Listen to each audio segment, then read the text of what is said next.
Ternyata Nabi Musa yang ngiler tenan. Tapi ngiler Nabi Musa lho. Wah, ngiler wis kasus tok ngilermu. Diobatno ya mari tenan.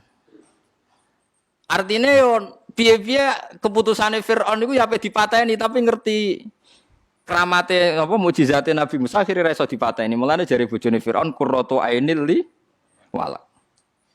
Mun bareng wis mari Firaun wis pecundang bareng wis mari kepentingane wis bar tapi raine kok rai Bani Israil. Asline Firaun ya seneng ae. Suatu saat pas digendong Firaun iku Musa wis beling mulai cilik wis. Firaun dijambak jagute. Wis pokoke numpakal diculek dijambak. Suwe-suwe diasar turunan apa? Israel. Riyen Israel ku apik, mbok Israel sakniki ora jelas to. Akhirnya Firaun mutusno dipateni. Itu masyhur. Akhirnya jare Asia ngucen cah cilik, jambak mboten ngertos. Ora pancen terai turunan Israel. Akhirnya saiki dites. Dikai apel ambek wowo. Musa ajane brangkang ning apel wis pinter. Asia oleh donga ya Allah, muga-muga Musa niku nyokot wowo. Tenan suwe-suwe Musa nyokot wowo. Gara-gara nyokot jamroh niku Musa akhire suarane alsak. Musa iku pelo, dadi nabi pelo nggih nabi sinten?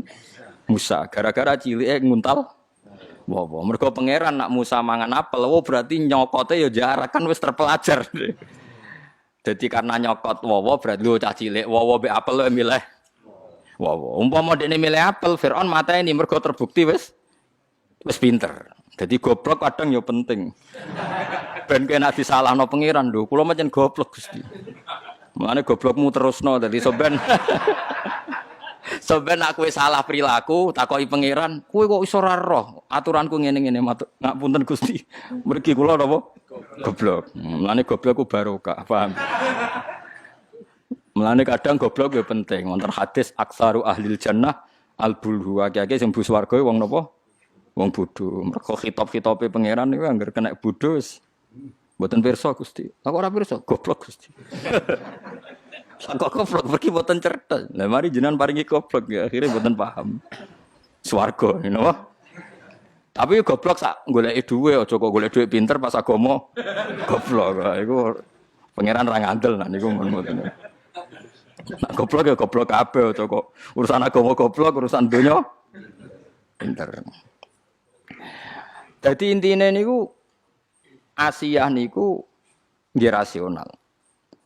Pas Nabi Musa dikengken dadi nabi, diken dakwah niku masyhur terus ngendikan wa akhi Harun huwa afsahu minni lisanan fa arsilhu ma'iyarid ayusaddiquni inni akhafu ayyukad dibun. Nak jenengan ngutus kula dadi nabi, kula kudu duwe juru bicara. Dadi jubir pertama ya Musa.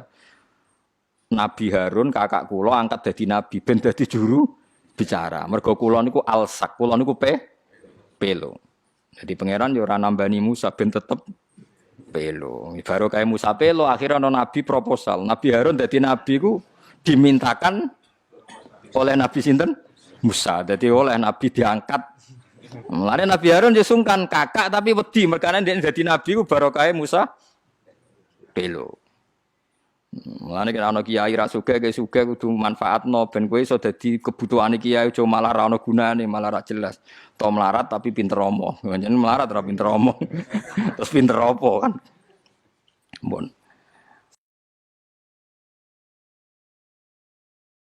Itu cara pandang orang tareh. Tapi cara pandang orang tasawuf ngeten, walian total.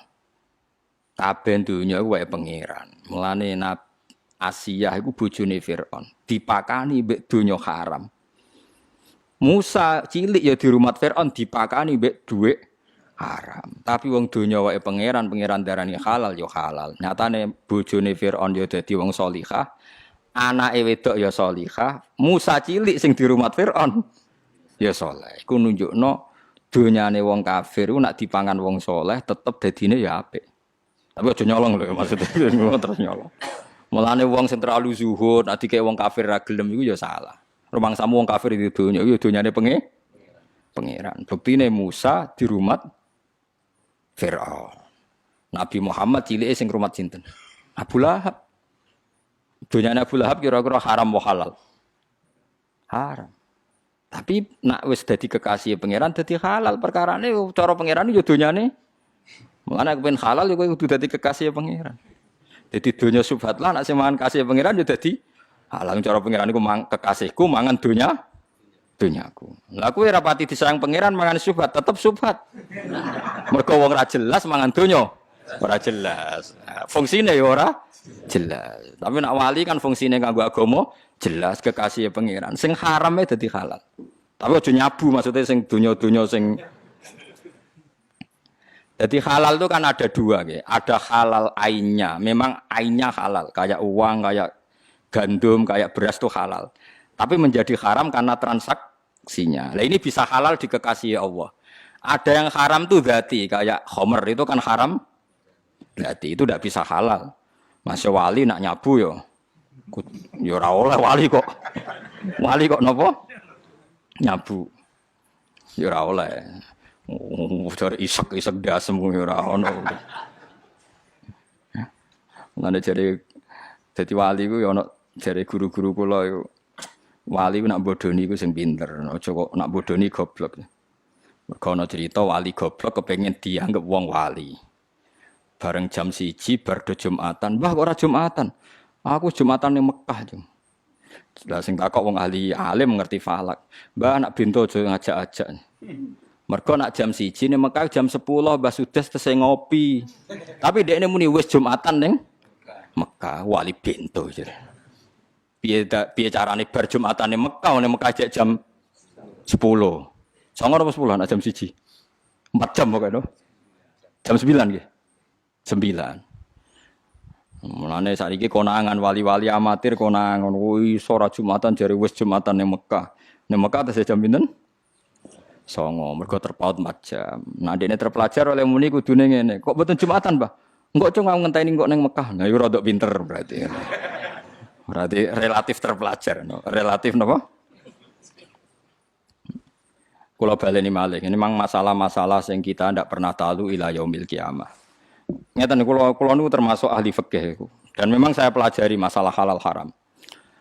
Kulo nu nate belajar halal haram mulai kitab Ihya sampai kitab Syekh Abdul Qadir Jilani, jenenge kitab Hunyah, sampai kitab Nihayatul Matlab. Halal itu hukum, rungokno nggih. Halal itu hukum. Yang tidak zat loh ya, yang tidak zat. Yang tidak zat artinya tidak khamr, tidak celeng, ya tidak batang, yang tidak zat. Yang halal menjadi haram karena satu proses yang salah.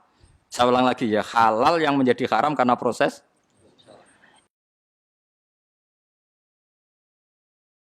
itu nanti selalu menjadi halal karena hukumnya halal.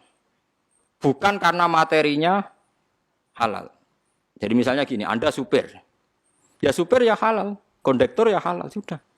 Padahal nanti itu ada orang lonte misalnya, umbal itu nganggo duit hasil dari ngelonte. Copet umbal dari uang hasil nyopet.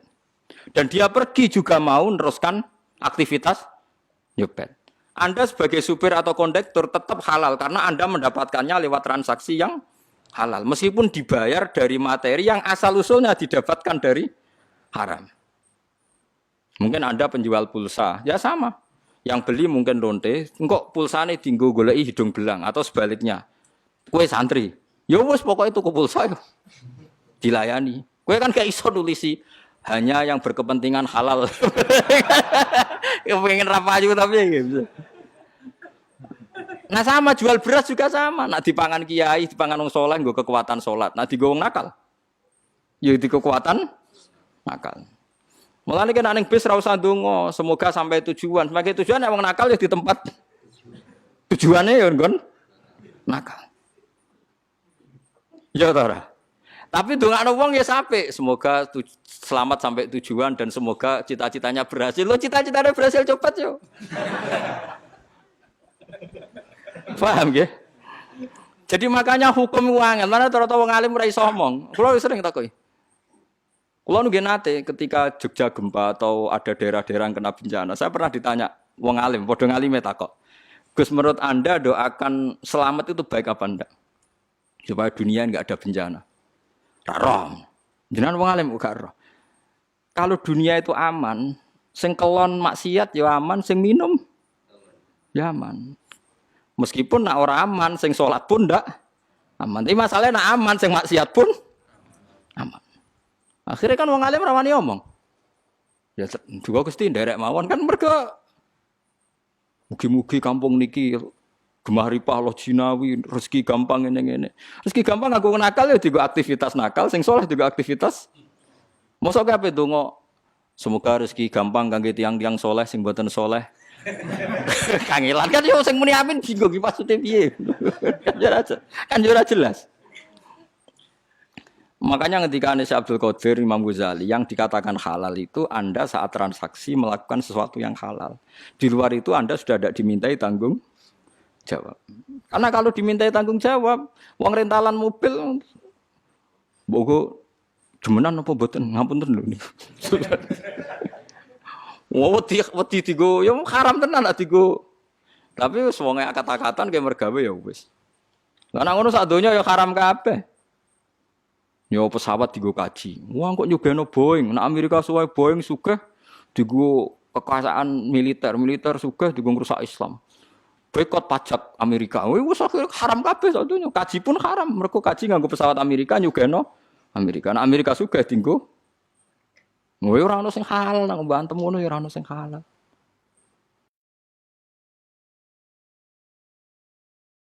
Tidak usah berlebihan gitu. Kalau transaksi yang kamu hadapi halal, maka akan menjadi halal. Kalau tidak, ya tidak. Allah tidak menuntut di luar itu. Yang jauh-jauh di luar itu Allah tidak nopo, tidak nuntut. Itu disebut fal halalu halalu hukmin la halalu ainin. Yang dikatakan halal itu kalau menurut Allah halal ya halal. Kalau Allah menurut haram ya haram. Kamu tidak usah nuntut di luar itu. Nah sekarang orang-orang fikih itu ada pertanyaan begini. Ini banyak radiangel. Ada koruptor, misalnya Zaid koruptor. Terus ngasih uang saya 1 miliar. Saya tahu kalau uang itu korupsi. Kalau, ini dalam konteks Indonesia contoh umum. Tidak usah tersinggung gitu di KPK. Kalau saya kembalikan ke negara yang nggak jelas fungsinya. Misalnya ya, kalau dipakai masjid, nanti masjid utang jasa sampai koruptor. Misalnya. Kalau dalam fikih Islam cara pandang tidak seperti itu. Uang 1 miliar yang penting kamu sita. Karena kalau dikembalikan orang fasik akan dipakai kekuatan fasik. Kalau kamu pakai masjid nanti lembaga agama atau tempat beragama utang jasa sampai koruptor. Iku ana kiai-kiai sing fatwa seguratan ta jembatan wong fasik yo nganggo saleh nganggo penting masjid yo ora utang, yo ora dienggo sarana napa? Sarana napa? Maksiat. Dalilnya adalah ketika Nabi perang mbek wong kafir, rungokno. Ketika Nabi mbek perang wong kafir, ketika wong kafir kalah, hartanya orang kafir disita apa ndak?